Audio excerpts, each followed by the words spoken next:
Hi, good morning all of you. ഈ ഒരു ക്ലാസ്സിൽ നമ്മൾ ഡിസ്കസ് ചെയ്യുന്നത് ഹെൻറി മറയുടെ തിയറി ഓഫ് പേഴ്സണാലിറ്റിയാണ്, അഥവാ പേഴ്സണോളജിയാണ്. നമുക്കറിയാം, മോഡേൺ പേഴ്സണാലിറ്റി സൈക്കോളജിയിൽ ഒരുപാട് പേഴ്സണാലിറ്റീസ്, ഒരുപാട് വ്യക്തിത്വങ്ങൾ അല്ലെങ്കിൽ ഒരുപാട് സൈക്കോളജിസ്റ്റുകൾ നമുക്ക് ഫോളോ ചെയ്യേണ്ടതായിട്ടുണ്ട്. അതിൽ ഏറ്റവും കൂടുതൽ ഇൻഫ്ലുവൻസിങ് ആയിട്ടുള്ള അല്ലെങ്കിൽ ഏറ്റവും പ്രധാനപ്പെട്ട ഒരു സൈക്കോളജിസ്റ്റാണ് ഹെൻറി മറെ. അദ്ദേഹത്തിൻ്റെ പേഴ്സണോളജി എന്ന പേഴ്സണാലിറ്റി തിയറി എന്ന് പറയുന്നത്. ഇദ്ദേഹത്തിൻ്റെ ഒരു പ്രത്യേകത, ഇദ്ദേഹം ഒരു ഓർത്തഡോക്സ് ആയിട്ടുള്ള സൈക്കോഅനാലിറ്റിക് ഫ്രെയിം വർക്കിലൂടെയല്ല പേഴ്സണാലിറ്റിയെ അല്ലെങ്കിൽ വ്യക്തിത്വത്തെ നിർവചിച്ചിരുന്നത് എന്നുള്ളതാണ്. പക്ഷേ ഇദ്ദേഹം ഫ്രോയിഡിനാൽ ഒരുപാട് ഇൻഫ്ലുവൻസിങ് ആയിട്ടുള്ള ഒരു വ്യക്തിത്വമായിരുന്നു. ഇദ്ദേഹത്തിൻ്റെ ഒരുപാട് കോൺട്രിബ്യൂഷൻസ് ഫ്രോയിഡിൻ്റെ ഒരു ഫ്രെയിം വർക്കിലൂടെ കാണുമ്പോൾ അതിൻ്റെ ഒരു എക്സ്റ്റൻഷൻ ആയിട്ട് നമുക്ക് വേണമെങ്കിൽ കാണാൻ പറ്റും. അല്ലെങ്കിൽ ഫ്രോയിഡിൻ്റെ തിയറീസിൻ്റെ അല്ലെങ്കിൽ ഫ്രോയിഡിൻ്റെ കോൺട്രിബ്യൂഷൻസിൻ്റെ ഒരു എക്സ്റ്റൻഷൻ ആയിട്ടൊക്കെ നമുക്ക് പല തിയറീസും കാണാൻ വേണ്ടി പറ്റുകയും ചെയ്യും. ഇദ്ദേഹം ഒരു നിയോ ഫ്രോയിഡിയൻ ആയിട്ടും നമുക്ക് കാണാൻ വേണ്ടി കഴിയില്ല. കാരണം ഇദ്ദേഹത്തിൻ്റെതായിട്ടുള്ള വളരെ വ്യത്യസ്തമായിട്ടുള്ള ഒരു ഫ്രെയിം വർക്കിലൂടെ അല്ലെങ്കിൽ വളരെ ഇൻഡിപെൻഡൻ്റ് ആയിട്ടുള്ള ഒരു കാഴ്ചപ്പാട് ഇദ്ദേഹത്തിന് പേഴ്സണാലിറ്റിയെ കുറിച്ച് ഉണ്ടായിരുന്നു എന്നുള്ളതാണ്. ഇദ്ദേഹം വളരെ ഫേമസ് ആയിട്ടുള്ള ഒരു അമേരിക്കൻ സൈക്കോളജിസ്റ്റ് ആണ്. അമേരിക്കയിൽ അക്കാഡമിക് മേഖലയിലും പ്രാക്ടീസിങ് മേഖലയിലൊക്കെ തന്നെ വളരെ പ്രാഗൽഭ്യം തെളിയിച്ച ഒരു പ്രത്യേകിച്ച് ഒരു മോഡേൺ കാലഘട്ടത്തിൽ നമുക്ക് ഫോളോ ചെയ്യാൻ പറ്റുന്ന ഒരു സൈക്കോളജിസ്റ്റാണ് ഹെൻറി മറെ എന്ന് പറയുന്നത്. ഇദ്ദേഹത്തിൻ്റെ തിയറി ഓഫ് പേഴ്സണാലിറ്റി അല്ലെങ്കിൽ study and understanding of human പേഴ്സണാലിറ്റിയാണ് നമ്മൾ പേഴ്സണോളജി എന്ന പേരിൽ അറിയപ്പെടുന്നത്. പേഴ്സണോളജി എന്ന് പറയുന്നത് ഒരു കോംപ്രിഹെൻസീവ് ആയിട്ടുള്ള ഫ്രെയിം വർക്കാണ്, അല്ലെങ്കിൽ ഒരു വളരെ വിശാലമായിട്ട് പേഴ്സണാലിറ്റിയെ പഠനം നടത്താൻ വേണ്ടിയിട്ട് അദ്ദേഹം രൂപീകരിച്ച അല്ലെങ്കിൽ അദ്ദേഹം ഇൻട്രൊഡ്യൂസ് ചെയ്തിട്ടുള്ള ഒരു കൺസെപ്റ്റാണ് personology. Personology is a comprehensive framework introduced by Henry Murray for studying and understanding human personality. അല്ലെങ്കിൽ നമ്മൾ സിഗ്മണ്ട് ഫ്രോയിഡിനെ തിയറി പറയുമ്പോൾ അതിൻ്റെ സൈക്കോ അനാലിസിസ് എന്ന് പറയാറുണ്ട് അല്ലേ. സിഗ്മണ്ട് ഫ്രോയിഡിൻ്റെ സൈക്കോ അനാലിസിസ് തിയറിയാണ്. അദ്ദേഹത്തിൻ്റെ തിയറി ഓഫ് പേഴ്സണാലിറ്റി എന്ന് പറയുന്നത് സൈക്കോ അനാലിസിസ് ആണ്. അതുപോലെ മറയുടെ തിയറി ഓഫ് പേഴ്സണാലിറ്റി എന്ന് പറയുന്നത് പേഴ്സണോളജിയാണ് എന്നുള്ളതാണ്. അഥവാ personology is equal to study of personality, അല്ലെങ്കിൽ മറയുടെ കൺസെപ്റ്റിൽ സ്റ്റഡി ഓഫ് പേഴ്സണാലിറ്റിയാണ് നമ്മൾ പേഴ്സണോളജി എന്ന് പറയുന്നത്.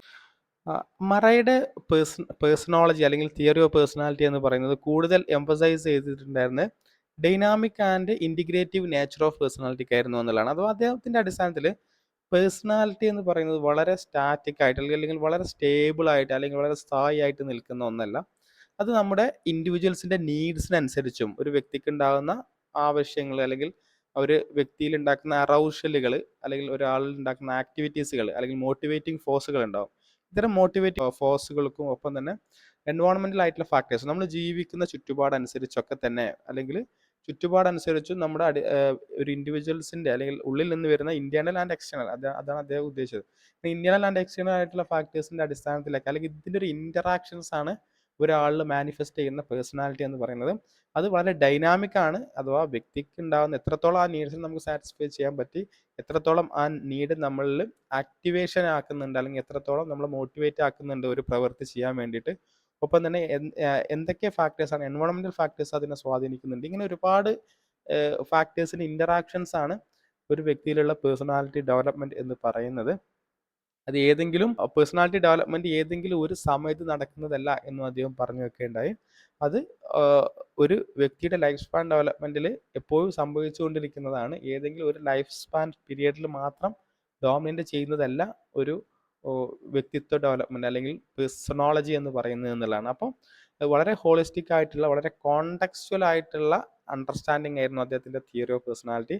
ഒരാളുടെ പേഴ്സണാലിറ്റിയെ നമ്മൾ മനസ്സിലാക്കുന്നത് അദ്ദേഹം ഏതെങ്കിലും ഒരു ക്യാരക്ടർ അല്ലെങ്കിൽ ഏതെങ്കിലും ഒരു ബിഹേവിയർ ചെയ്തു എന്നതിൻ്റെ അടിസ്ഥാനത്തിലല്ല, അത് എന്ത് കോണ്ടെക്സ്റ്റിൽ ചെയ്തു അല്ലെങ്കിൽ എന്ത് സാഹചര്യത്തിലാണ് അദ്ദേഹം ആ ഒരു പേഴ്സണാലിറ്റി ചെയ്തത്, എന്ത് ആവശ്യമാണ്, എന്ത് നീഡാണ് അത് ചെയ്യാനുണ്ടായത്, ഇങ്ങനെയുള്ള ഒരുപാട് എക്സാമിനേഷൻസ്, അതുപോലെ കോണ്ടെക്സ്റ്റുവൽ എക്സാമിനേഷന് പ്രാധാന്യം ഉണ്ടായിരുന്നു എന്നുള്ളതാണ്. അപ്പോൾ ഇങ്ങനെയുള്ള വളരെ ഹോളിസ്റ്റിക് ആയിട്ടുള്ള വളരെ ഇൻറ്റിഗ്രേറ്റീവ് ആയിട്ടുള്ള നാച്ചർ ആയിരുന്നു ഇദ്ദേഹത്തിൻ്റെ പേഴ്സണോളജി എന്ന തിയറിക്ക് ഉള്ളത് എന്നുള്ളതാണ്.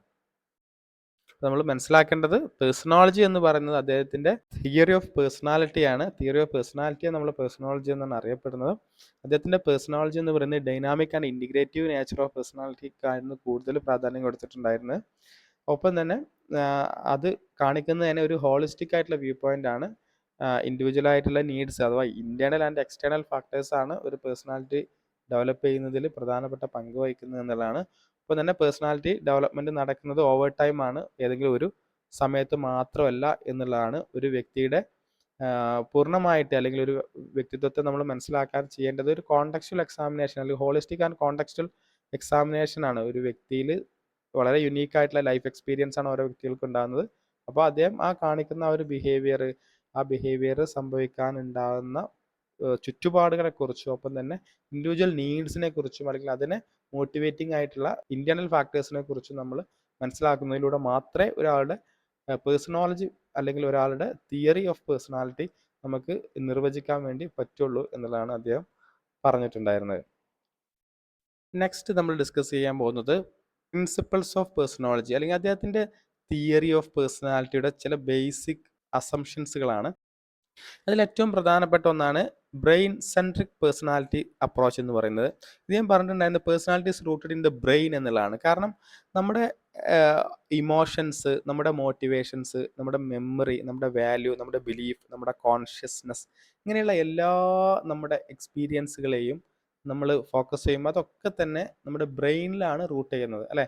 കാരണം ബ്രെയിനിൽ വരുന്ന ഡാമേജസ് അല്ലെങ്കിൽ ചില ഡ്രഗ്സുകളുടെയൊക്കെ ഇമ്പാക്റ്റ് നമ്മുടെ ബ്രെയിനിൽ വരുന്ന ന്യൂറലായിട്ടുള്ള കെമിക്കൽ ചേഞ്ചസ് ഉണ്ടാക്കാൻ പറ്റുന്ന ഡ്രഗ്സുകൾ അദ്ദേഹം പറഞ്ഞിട്ടുണ്ടായിരുന്നു. അങ്ങനെയായിരുന്നു ഇത്തരം ഡ്രഗ്സുകൾക്കൊക്കെ തന്നെ നമ്മുടെ ഇത്തരത്തിലുള്ള ഇമോഷൻസിനെയും നമ്മുടെ വാല്യൂസിനെയും നമ്മുടെ മെമ്മറീസിനെയും നമ്മുടെ കോൺഷ്യസ്നെസ്സിനെയൊക്കെ തന്നെ മാറ്റാൻ വേണ്ടി സാധിക്കും. അതുകൊണ്ട് തന്നെ നമ്മുടെ ഒരാളുടെ പേഴ്സണാലിറ്റി എന്ന് പറയുന്നത് ബ്രെയിനിലാണ് അതിൻ്റെ റൂട്ട് എന്ന് പറഞ്ഞിട്ടുണ്ടായിരുന്നു. എൻവോൺമെൻ്റൽ ആയിട്ടുള്ള ഇവൻറ്റുകൾ അല്ലെങ്കിൽ നമ്മുടെ എക്സ്പീരിയൻസുകൾ, ലേറ്റർ ലൈഫിൽ ഉണ്ടാകുന്ന അനുഭവങ്ങളാണ് ഇത്തരം പേഴ്സണാലിറ്റി ചേഞ്ചസിന് കാരണമാകുന്നതെന്നാണ് പറഞ്ഞിട്ടുണ്ടായിരുന്നത്. അഥവാ ഒരു വ്യക്തിയുടെ പേഴ്സണാലിറ്റി എന്ന് പറയുന്നത് ബ്രെയിൻ സെൻട്രിക് ആണ് എന്നുള്ളതാണ് അദ്ദേഹം പറഞ്ഞിട്ടുണ്ടായിരുന്നത്. അപ്പോൾ അതാണ് ബ്രെയിൻ സെൻട്രിക് പേഴ്സണാലിറ്റി എന്ന് പറയുന്നത്. അതിൻ്റെ പ്രധാനപ്പെട്ട കാര്യം അദ്ദേഹം പറഞ്ഞത് ഡ്രഗ്സുകൾക്ക് നമ്മുടെ പേഴ്സണാലിറ്റിയിൽ അല്ലെങ്കിൽ ഇത്തരം കമ്പോണൻസിന് ചേഞ്ച് ചെയ്യാൻ പറ്റും. ഒരാളുടെ കോൺഷ്യസ്നെസ്സിനെ, ബോധത്തെ, അല്ലെങ്കിൽ ഒരാളുടെ ഓർമ്മകളെ, അല്ലെങ്കിൽ ഒരാളുടെ ഇമോഷൻസിനെ, മോട്ടിവേഷനൊക്കെ തന്നെ ഡ്രഗ്സുകൾക്ക് അല്ലെങ്കിൽ നമ്മുടെ ബ്രെയിനിൽ കെമിക്കൽ ചേഞ്ചസ് ഉണ്ടാക്കുന്ന ഡ്രഗ്സുകൾക്ക് മാറ്റപ്പെടുത്താൻ പറ്റും. അതുകൊണ്ട് തന്നെ personalities rooted in the brain എന്നുള്ളതാണ് പറഞ്ഞത്. സെക്കൻഡ് പ്രിൻസിപ്പിളാണ് ടെൻഷൻ റിഡക്ഷൻ എന്ന് പറയുന്നത്. ഇത് ഏകദേശം ഒരുപാട് നിയോ ഫ്രോയിഡിയൻ സൈക്കോളജിസ്റ്റുകൾ അല്ലെങ്കിൽ സിഗ്മണ്ട് ഫ്രോയിഡിൻ്റെ ഒക്കെ തന്നെ അപ്രോച്ചുകളോട് സാമ്യം തോന്നുന്നതാണ്. അപ്പോൾ നമുക്കൊരു സെർട്ടൻ ലെവൽ ഓഫ് ഫിസിയോളജിക്കൽ ആയിട്ടുള്ള ടെൻഷൻ ഉണ്ട് എന്നുള്ളതാണ്. അഥവാ ഒരു സംതിങ് നമ്മളെ മോട്ടിവേറ്റിംഗ് ഫോഴ്സ് ആണത്. നമുക്ക് എന്തെങ്കിലും ഒരു നീഡ് ഉണ്ടാവും. ഫോർ എക്സാമ്പിൾ നമുക്ക് ഭക്ഷണം കഴിക്കാൻ ഒരു ടെൻഷൻ ഉണ്ടെങ്കിൽ ഒരു ആക്ടിവിറ്റി അതിൽ നിന്ന് മോട്ടിവേറ്റ് ആകുന്നുണ്ട്, അല്ലേ? അത് നമ്മൾ ഭക്ഷണം കഴിക്കുക എന്നുള്ളൊരു ആക്ടിവിറ്റീസിലേക്ക് അത് ലീഡ് ചെയ്യും. പക്ഷെ അതൊരിക്കലും എന്തല്ല, അപ്പം ഒരു പേഴ്സണാലിറ്റിയെ കൺട്രോൾ ചെയ്യുന്നതിൽ അല്ലെങ്കിൽ ഒരു പേഴ്സണാലിറ്റിയെ മുൻപോട്ട് കൊണ്ടുപോകുന്നതിൽ അല്ലെങ്കിൽ അതിനെ ആക്ടിവേറ്റ് ആക്കുന്ന ഏറ്റവും പ്രധാനപ്പെട്ട ഘടകം എന്ന് പറയുന്നത്, ഏറ്റവും പ്രധാനപ്പെട്ട ഫാക്ടർ എന്ന് പറയുന്നത് ഒരു അറൗഷൽ ക്രിയേറ്റ് ചെയ്യുക എന്നുള്ളതാണ്. അങ്ങനെ അറൗഷൽ ക്രിയേറ്റ് ചെയ്യുന്നതിൽ ടെൻഷൻ റിഡക്ഷനിൽ പ്രധാനപ്പെട്ട പങ്കുണ്ട്. നമ്മൾ അത്തരത്തിലുള്ള ടെൻഷൻ റെഡ്യൂസ് ചെയ്യാൻ വേണ്ടിയിട്ടാണ് വ്യത്യസ്തമായിട്ടുള്ള ആക്ടിവിറ്റീസിൽ ഏർപ്പെടുന്നത് എന്നുള്ളതാണ്. ഒട്ടും തന്നെ ടെൻഷൻ ഫ്രീ സ്റ്റേറ്റ് എന്ന് പറയുന്നത് ഹെൽത്തി അല്ല എന്നുള്ളതാണ്. കാരണം ഒട്ടും തന്നെ ടെൻഷൻ ഇല്ല എന്ന് പറയുന്നത് നമുക്ക് ഒരു വസ്തുക്കളോടും ആവശ്യമില്ല അല്ലെങ്കിൽ ഒന്നിനോടും നമുക്ക് താല്പര്യമില്ല എന്നുള്ളൊരു അവസ്ഥയാണ്. അതൊരു അൺഹെൽത്തി ആയിട്ടുള്ള സിംറ്റം ആയിട്ടാണ് അദ്ദേഹം കണ്ടിട്ടുണ്ടായിരുന്നത്.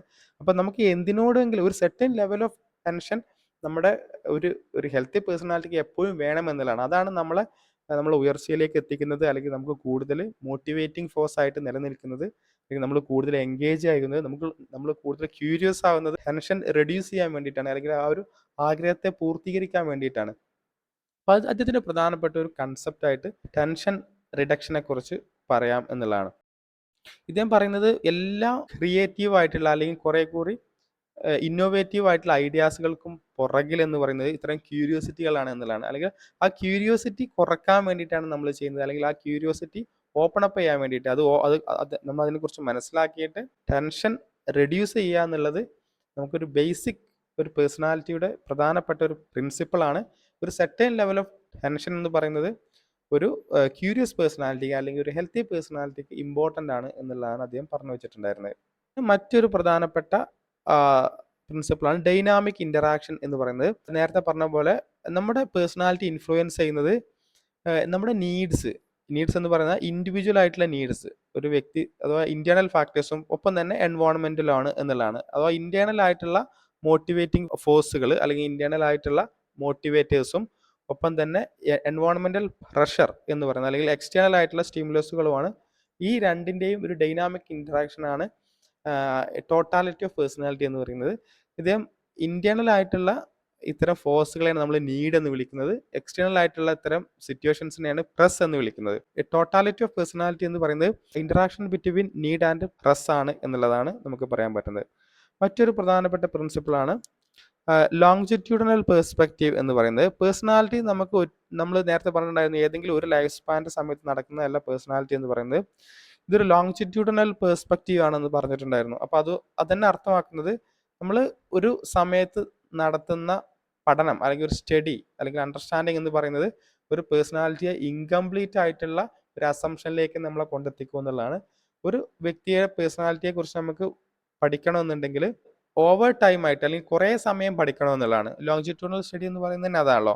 ഒരു വ്യക്തിയുടെ കുട്ടിക്കാലത്തെക്കുറിച്ചും അഡോളസൻസിനെ കുറിച്ചും ഏർലി അഡൾട്ടിനെ കുറിച്ചും അല്ലെങ്കിൽ മിഡിൽ അഡൾട്ടിനെ കുറിച്ചും ഓൾഡ് ഏജിനെ കുറിച്ചൊക്കെ അങ്ങനെ ആ ഒരു വ്യക്തിയിൽ നമ്മൾ ഫോക്കസ് ചെയ്തിട്ട് പഠനം നടത്തുമ്പോൾ മാത്രമേ നമുക്ക് ആ ഒരു വ്യക്തിയുടെ പേഴ്സണാലിറ്റി മനസ്സിലാക്കാൻ പറ്റുള്ളൂ.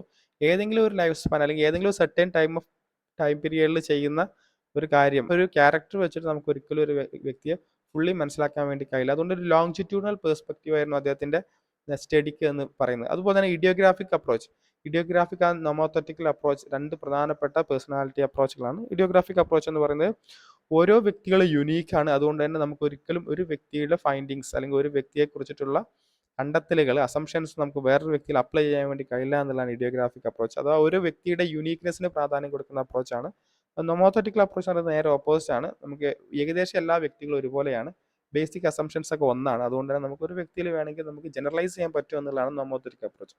ഇതേ ഇഡിയോഗ്രാഫിക് അപ്രോച്ചിന് കൂടുതൽ പ്രാധാന്യം കൊടുത്തിട്ടുള്ള വ്യക്തിയായിരുന്നു. പൊതുവെ ലോങ്ജിറ്റ്യൂഡിനൽ തിയറിസ്റ്റുകളൊക്കെ തന്നെ ഇഡിയോഗ്രാഫിക് അപ്രോച്ചിനെ ഫോക്കസ് ചെയ്യുന്ന അല്ലെങ്കിൽ അതിനെ പ്രൊമോട്ട് ചെയ്യുന്ന ആൾക്കാരായിരിക്കും. അതുകൊണ്ട് ഇദ്ദേഹം ഒരു ഇഡിയോഗ്രാഫിക് അപ്രോച്ചിന് അല്ലെങ്കിൽ ഒരു വ്യക്തിയുടെ യുണീക്നെസ്സിന് പ്രാധാന്യം കൊടുക്കുന്ന ആളായിരുന്നു. ഒരിക്കലും ഒരു വ്യക്തിയിലുള്ള ഫൈൻഡിങ്സിൽ അല്ലെങ്കിൽ ഒരു വ്യക്തിയെ കുറിച്ചിട്ടുള്ള മനസ്സിലാക്കിയുള്ള അസംഷൻസ് മറ്റൊരാളെ നമുക്ക് അപ്ലൈ ചെയ്യാൻ വേണ്ടി കഴിയില്ല എന്നുള്ളതാണ് വിശ്വസിച്ചിട്ടുണ്ട്. അതുകൊണ്ട് തന്നെ ഒബ്ജക്റ്റീവ് ആയിട്ടുള്ള പേഴ്സണാലിറ്റി അസസ്മെന്റ് ടൂളുകളൊക്കെ തന്നെ പൊതുവെ ഇഡിയോഗ്രാഫിക് അപ്രോച്ചുകൾ യൂസ് ചെയ്യാറില്ല. കാരണം അത് നമ്മൾ തിയറി അതൊക്കെ ഡെവലപ്പ് ചെയ്യുന്നത് ജനറലൈസേഷൻ്റെ അടിസ്ഥാനത്തിലാണല്ലോ. ഒരു വ്യക്തിയിൽ മനസ്സിലാക്കിയിട്ടുള്ള കാര്യങ്ങൾ വേറൊരു വ്യക്തിയിലും അങ്ങനെ ആയിരിക്കുമെന്ന് അസംഷൻ വെക്കുന്നതാണ്. അത് ഇഡിയോഗ്രാഫിക് അപ്രോച്ചിൻ്റെ ഒപ്പോസ് ചെയ്യുന്ന കാര്യമാണ്. അതുകൊണ്ട് പൊതുവെ ഇഡിയോഗ്രാഫിക് അപ്രോച്ചുകൾ യുണീക്ക് പേഴ്സണാലിറ്റി അസസ്മെന്റുകൾക്കാണ് പ്രാധാന്യം വെക്കുന്നുണ്ടായിരുന്നത്. കുറേ കൂടി തീമാറ്റിക് അപ്രിസെപ്ഷൻ ടെസ്റ്റോ അല്ലെങ്കിൽ അതിലൊക്കെ കുറേ കൂടി ഇൻ്റർപ്രിറ്റേഷനാണ് പ്രാധാന്യമുള്ളത്. TAT ഒക്കെ ഒരു ഇഡിയോഗ്രാഫിക് അപ്രോച്ചാണ് ഫോളോ ചെയ്യുന്നത്. അതുകൊണ്ട് തന്നെ മറ ഡെവലപ്പ് ചെയ്ത ഒരു പ്രധാനപ്പെട്ട ഒരു അസസ്മെന്റ് ടൂൾ കൂടിയാണ് തീമാറ്റിക് അപ്രിസെപ്ഷൻ ടെസ്റ്റ് എന്ന് പറയുന്നത്. മറ്റൊരു പേഴ്സണാലിറ്റി അപ്രോച്ചാണ് പേഴ്സണോളജിയിലെ ഡിവിഷൻസ് ഓഫ് പേഴ്സണാലിറ്റി എന്ന് പറയുന്നത്. നമുക്കറിയാം ഇദ്ദേഹത്തിന് വളരെ യുണീക്ക് ആയിട്ടുള്ളൊരു പേഴ്സണാലിറ്റി ഈ സമീപനങ്ങൾ ഉണ്ടായിരുന്നു. ഒപ്പം തന്നെ ഒരുപാട് ഇൻഫ്ലുവൻസിങ്ങുമായിട്ട്. അപ്പോൾ ഫ്രോയിഡിൻ്റെ പ്രധാനപ്പെട്ട തിയറീസിന് ഇൻഫ്ലുവൻസ് ആയിട്ട് അദ്ദേഹം ഇൻട്രൊഡ്യൂസ് ചെയ്താണ് ഡിവിഷൻസ് ഓഫ് പേഴ്സണാലിറ്റി. പ്രധാനമായിട്ടും 3 കമ്പോണൻസുകൾ ഉണ്ട് എന്ന് അദ്ദേഹം പറഞ്ഞു. ഒന്ന് സ്ട്രക്ചർ ഓഫ് പേഴ്സണാലിറ്റി, ഇത്, ഈഗോ, സൂപ്പർ ഈഗോ. ഇതേ പേരിൽ തന്നെയാണ് സിഗ്മണ്ട് ഫ്രോയിഡിൻ്റെ സ്ട്രക്ചർ ഓഫ് പേഴ്സണാലിറ്റി അറിയപ്പെടുന്നത്. പക്ഷേ ഇത് കുറേ കൂടി ഹോളിസ്റ്റിക് ആയിട്ടുള്ള വ്യൂ പോയിന്റാണ് ഇത് അവതരിപ്പിച്ചത് എന്നുള്ളതാണ്.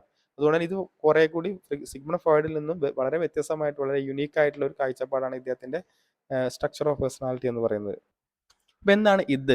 നമുക്കറിയാം സിഗ്മണ്ട് ഫ്രോയിഡ് ഇത് എന്ന് പറഞ്ഞിട്ടുള്ള കൺസെപ്റ്റ് എന്ന് പറയുന്നത് ഒരു വ്യക്തിയിലുള്ള ഒരു വ്യക്തിത്വത്തിൽ ഇൻസ്റ്റിങ്ക്ച്വൽ ആയിട്ടുള്ള ഫോഴ്സുകളാണ് അദ്ദേഹം ഇതെന്ന് പറഞ്ഞിട്ടുണ്ടായിരുന്നത്. ഇദ്ദേഹം കുറേ കൂടി അതിനെ വിശാലവൽക്കരിക്കാൻ വേണ്ടി ശ്രമിക്കുകയുണ്ടായി. ഒപ്പം തന്നെ ഇന്നേറ്റ് ആയിട്ടുള്ള ഇൻസ്റ്റിങ്ക്ച്വൽ ഫോഴ്സുകൾ ഉണ്ട്. ഒപ്പം തന്നെ ഇദ്ദേഹം ഇതെന്ന് പറഞ്ഞിട്ടുണ്ടായിരുന്നത് ഒരു എൻവയോൺമെന്റിൽ ഒരു വ്യക്തിക്ക് സ്ട്രെങ്തോട് കൂടി നിൽക്കാൻ ആ ഒരു വ്യക്തിയെ ഹെൽപ്പ് ചെയ്യുന്ന എല്ലാ ഇൻസ്റ്റിങ്ക്ച്വൽ ഫോഴ്സുകളെയും അദ്ദേഹം ഇതെന്നാണ് പറഞ്ഞിട്ടുണ്ടായിരുന്നത്. അപ്പോൾ ഇദ്ദേഹത്തെ ഫ്രോയിഡ് പറഞ്ഞ പോലെ അഗ്രസീവ് ആയിട്ടുള്ള അല്ലെങ്കിൽ സെക്ഷൽ ആയിട്ടുള്ള ഇൻസ്റ്റിങ്ക്റ്റ് മാത്രമല്ല, കുറേ കൂടി പോസിറ്റീവ് ആയിട്ടുള്ള ഒരാളുടെ ലവ് അല്ലെങ്കിൽ ക്രിയേറ്റിവിറ്റി അല്ലെങ്കിൽ ഹെൽപ്പിംഗ് ബിഹേവിയർ, എമ്പതി, ഇങ്ങനെയുള്ള ഒരുപാട് പോസിറ്റീവായിട്ടുള്ള അല്ലെങ്കിൽ ഒരു വ്യക്തിക്ക് ആ ഒരു എൻവയോൺമെൻറ്റിൽ സ്ട്രെങ്തൻ ചെയ്യാൻ അദ്ദേഹത്തിനെ മോട്ടിവേറ്റ് ആയി നിർത്തുന്ന അല്ലെങ്കിൽ അദ്ദേഹത്തിന് ഡോമിനൻസ് കിട്ടാൻ വേണ്ടി സഹായിക്കുന്ന എല്ലാവിധ ഫോഴ്സുകളെയും അദ്ദേഹം ഇതെന്നാ പറഞ്ഞിട്ടുണ്ടായിരുന്നത്. ഈ പറഞ്ഞ പോലെ അമോറൽ മാത്രമല്ല അല്ലെങ്കിൽ ലെസ്റ്റ്ഫുൾ ആയിട്ടുള്ള ഇമ്പൾസുകൾ മാത്രമല്ല, പോസിറ്റീവ് ആയിട്ടുള്ള ലവും എമ്പതിയും കെയറിങ്ങും ക്രിയേറ്റിവിറ്റിയും ഒക്കെ നിലനിൽക്കുന്നത് ഇതിലാണ് എന്ന് പറഞ്ഞിട്ടുണ്ടായിരുന്നു. അപ്പോൾ കുറേ കൂടി ഒരു വിശാലമായിട്ടുള്ളൊരു ഇത് എന്നുള്ള കൺസെപ്റ്റാണ് അദ്ദേഹം ഇൻട്രൊഡ്യൂസ് ചെയ്തിട്ടുണ്ടായിരുന്നുള്ളത്. ഒപ്പം തന്നെ ഈഗോ എന്നുള്ള കൺസെപ്റ്റ് പ്രധാനമായിട്ടും ഫ്രോയിഡിൻ്റെ കൺസെപ്റ്റിൽ ഇതൊരു മീഡിയേറ്റർ ആയിരുന്നു. ഇതിൻ്റെയും സൂപ്പർ ഈഗോയുടെയും ഒരു മീഡിയേറ്റർ ആയിട്ട് പ്രവർത്തിക്കുന്ന ഒരാളായിരുന്നു ഈഗോ എന്ന് പറയുന്നത്. പക്ഷെ അതിൽ നിന്നും കുറേ കൂടി വിശാലമായിട്ട് ഇതൊരു ആക്റ്റീവ് കമ്പോണൻ്റ് ആയിട്ടാണ് ഈഗോ കണ്ടിരുന്നത് എന്നുള്ളതാണ്. ഒരേപോലെ തന്നെ കോൺഷ്യസ് ആയിട്ടുള്ള കമ്പോണൻ്റ് ആണ് ഈഗോ എന്ന് പറയുന്നത്. ഒപ്പം തന്നെ നമ്മുടെ ഡെയിലി ലൈഫിൽ നമ്മൾ എടുക്കുന്ന തീരുമാനങ്ങൾ, നമ്മുടെ പ്ലാനിങ്ങുകൾ, ഒപ്പം തന്നെ ഇതിൻ്റെയും സൂപ്പർ ഈഗോയുടെയും ഫോഴ്സുകളെ ബാലൻസ് ചെയ്യാൻ പറ്റുന്നതും എന്നാൽ ഒരേ സമയം ഇൻഡിപെൻഡൻ്റ് ആയിട്ട് തീരുമാനം എടുക്കാൻ പറ്റുന്നതുമായിട്ടുള്ള ഒരു ഫോഴ്സ് ആയിട്ടാണ് ഈഗോയെ കണ്ടുവരുന്നത് എന്നുള്ളതാണ്. അപ്പോൾ ഈ പറഞ്ഞ പോലെ 2 രീതിയിലുണ്ട്. ഒന്ന് ഈ പറഞ്ഞ പോലെ ഇതിൻ്റെയും സൂപ്പർ ഈഗോയുടെയും ഇമ്പൾസുകളെ താൽക്കാലികമായിട്ട് ഡിലേ വരുത്തുക അല്ലെങ്കിൽ വേറെ രീതിയിൽ ഗ്രാറ്റിഫൈ ചെയ്യാൻ വേണ്ടിയിട്ട് ഈഗോ ഹെൽപ്പ് ചെയ്യാറുണ്ട്. സിഗ്മണ്ട് ഫ്രോയിഡിൻ്റെ അതേ കൺസെപ്റ്റ്. ഒപ്പം തന്നെ ഇതിൻ്റെ ഒരു വിശാലാർത്ഥത്തിൽ പറഞ്ഞിട്ടുണ്ടായിരുന്നത് ഇൻഡിപെൻഡൻ്റ് ആയിട്ട് പ്രവർത്തിക്കാൻ ശേഷിയില്ല. നമ്മുടെ ഡെയിലി ലൈഫിൽ സംഭവിക്കുന്ന നമ്മൾ ആസൂത്രണം ചെയ്യുന്നതും അല്ലെങ്കിൽ നമ്മൾ തീരുമാനങ്ങൾ എടുക്കുന്നതും അല്ലെങ്കിൽ ഈ പറഞ്ഞ പോലെ വളരെ കോൺഷ്യസ് ആയിട്ട് ആക്റ്റീവ് ആയിട്ടൊരു കമ്പോണൻ്റ് ആയിട്ട് അല്ലെങ്കിൽ ഇതിൻ്റെയും സൂപ്പർ ഈഗോയുടെയും ഒരു സർവൻ്റ് എന്നതിൻ്റെ അപ്പുറത്തേക്ക് അല്ലെങ്കിൽ അതിനെ മീഡിയേറ്റിംഗ് ഫോഴ്സ് എന്നതിൻ്റെ അപ്പുറത്തേക്ക് ഇൻഡിപെൻഡൻ്റ് ആയിട്ട് പ്രവർത്തിക്കാൻ പറ്റുന്ന ഒരു ആക്റ്റീവ് കമ്പോണൻ്റ് ആയിട്ടാണ് ഈഗോയെ കണ്ടിരുന്നത് എന്നുള്ളതാണ്. മറ്റൊരു കൺസെപ്റ്റാണ് സൂപ്പർ ഈഗോ എന്ന് പറയുന്നത്. സിഗ്മണ്ട് ഫ്രോയിഡ് പറഞ്ഞ പോലെ തന്നെ ഇതൊരു മോറൽ കമ്പോണൻ്റ് ആണ്. പക്ഷേ ഇദ്ദേഹം കുറേ കൂടി വിശാലമായിട്ട് പറഞ്ഞത് നമ്മുടെ മൊറാലിറ്റി എന്ന് പറയുന്നത് ഫ്രോയിഡ് കൂടുതൽ എംഫസൈസ് ചെയ്തിട്ടുണ്ടായിരുന്നു മൊറാലിറ്റി കം ഫ്രം പാരൻസ് എന്നുള്ളതായിരുന്നു. നമ്മൾ പാരൻസിൽ നിന്നാണ് കൂടുതൽ നമുക്ക് മൊറാലിറ്റി കിട്ടുന്നത് എന്നുള്ളതായിരുന്നു. ഇദ്ദേഹം അതിൻ്റെ അപ്പുറത്തേക്ക് അതിൻ്റെ ഒരു സൊസൈറ്റിയൽ ആയിട്ടുള്ള ആസ്പെക്റ്റിലേക്ക് കൂടി നമ്മുടെ കൾച്ചർ, നമ്മുടെ റിലീജിയൻ, നമ്മൾ ഭരണം നടത്തുന്ന നമ്മുടെ ഭരണാധികാരികൾ, റൂൾസ്, ഇവിടുത്തെ കോൺസ്റ്റിറ്റ്യൂഷൻ, ഇങ്ങനത്തെ ഒരുപാട് കാര്യങ്ങൾ കൂടി നമ്മുടെ വാല്യൂസ്, ഇങ്ങനെ ഒരുപാട് കാര്യങ്ങൾ കൂടി നമ്മുടെ മൊറാലിറ്റിയെ സ്വാധീനിക്കുന്നുണ്ട് എന്നുള്ളതാണ് ഇദ്ദേഹം പറഞ്ഞിട്ടുണ്ടായിരുന്നത്. ടോട്ടലി ഇത് ego and super ego Freud പറഞ്ഞതിനേക്കാൾ കുറേ കൂടി വിശാല അർത്ഥത്തിൽ അല്ലെങ്കിൽ കുറേ കൂടി വിശാലമായിട്ടൊരു ഫ്രെയിം വർക്കിലൂടെ ഇതിനെ കാണാനാണ് ഇദ്ദേഹം ശ്രമിച്ചത് എന്നുള്ളതാണ് നമുക്ക് പറയാൻ വേണ്ടി പറ്റുക. നെക്സ്റ്റ് നമ്മൾ ഡിസ്കസ് ചെയ്യുന്നത് നീഡ്സ് തിയറിയാണ്. നമുക്കറിയാം മറയുടെ ഏറ്റവും പ്രധാനപ്പെട്ട ഒരു കോൺട്രിബ്യൂഷനാണ് അല്ലെങ്കിൽ വളരെ പേഴ്സണാലിറ്റി ഫ്രെയിം വർക്കിൽ ഏറ്റവും പ്രധാനപ്പെട്ട ഒരു കോൺട്രിബ്യൂഷനായിട്ട് കാണുന്നതാണ് നീഡ്സ് തിയറി. വളരെ ഇമ്പോർട്ടൻ്റ് ആണ്.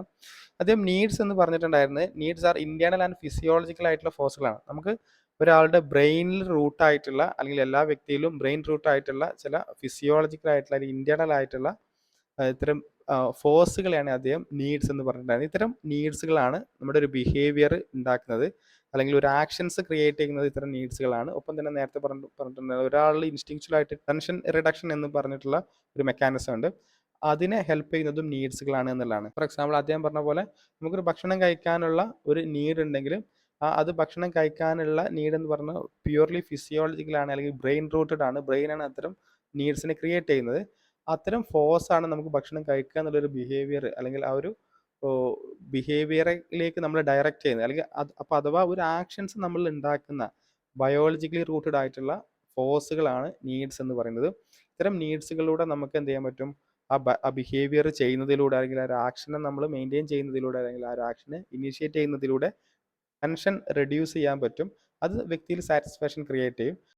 ഇത് പറയുമ്പോൾ എല്ലാ വ്യക്തികളിലും എല്ലാ നീഡ്സും ഡോമിനൻ്റ് ആവണമെന്നില്ല. ചില ആൾക്കാരിൽ ചില നീഡ്സ് വളരെ ഡോമിനൻ്റ് ആയിരിക്കും. ഇദ്ദേഹം ഒരു തിയറീസിലൂടെ ഇദ്ദേഹം മുമ്പോട്ട് വെച്ചത് ഒരു വ്യക്തിയിൽ 20 പ്രധാനപ്പെട്ട നീഡ്സുകൾ ഉണ്ട് എന്നുള്ളതാണ്. ബേസിക് നീഡ്സ് എത്രത്തോളം അദ്ദേഹം ജീവിക്കുന്ന ചുറ്റുപാടിൽ അദ്ദേഹത്തിന് സാറ്റിസ്ഫൈ ചെയ്യാൻ ഹെൽപ്പ് ചെയ്യുന്നുണ്ട്, അതിനനുസരിച്ചായിരിക്കും ഒരു വ്യക്തിയിലുള്ള പേഴ്സണാലിറ്റി ഡെവലപ്മെൻറ്റ് അല്ലെങ്കിൽ ആ വ്യക്തി കാണിക്കുന്ന പേഴ്സണാലിറ്റി എന്ന് പറയുന്നത്. അദ്ദേഹം പറയുന്നത് ഇത്തരത്തിലുള്ള ഇന്റേണൽ ആയിട്ടുള്ള നമ്മുടെ നീഡ്സുകളും ഒപ്പം തന്നെ എൻവയോൺമെൻറ്റൽ ഫാക്ടേഴ്സും അതിനനുസരിച്ചിരിക്കും ഒരു വ്യക്തി കാണിക്കുന്ന പേഴ്സണാലിറ്റി എന്ന് പറയുന്നത്. അപ്പോൾ ഒരു സെറ്റ് ഓഫ് നീഡ്സ് എല്ലാവരിലും ഉണ്ട്. ഇത് ഈ പറഞ്ഞ പോലെ അത് ഫിസിയോളജിക്കലി റൂട്ടഡ് ആയിട്ടുള്ള അല്ലെങ്കിൽ ബ്രെയിൻ റൂട്ടഡ് ആയിട്ടുള്ള നീഡ്സുകളാണ്. ഈ നീഡ്സ് എത്രത്തോളം നമുക്കൊരു സിറ്റുവേഷൻസിൽ അല്ലെങ്കിൽ എത്രത്തോളം അതിനെ സംതൃപ്തിപ്പെടുത്താൻ വേണ്ടി പറ്റും എന്നതിൻ്റെ അടിസ്ഥാനത്തിലിരിക്കും ആ ഒരു വ്യക്തിയിൽ കാണിക്കുന്ന പേഴ്സണാലിറ്റി എന്ന് പറയുന്നത് എന്നുള്ളതാണ്. ഇദ്ദേഹം ഈ നീഡ്സിനെ പ്രധാനമായിട്ടും 4ആയിട്ട് ക്ലാസിഫൈ ചെയ്തിട്ടുണ്ട്. 20 ടൈപ്പ് ഓഫ് നീഡുകളുണ്ട്. ഈ 20 ടൈപ്പ് ഓഫ് നീഡുകളെ നമുക്ക് 4ആയിട്ട് ക്ലാസിഫൈ ചെയ്യാം.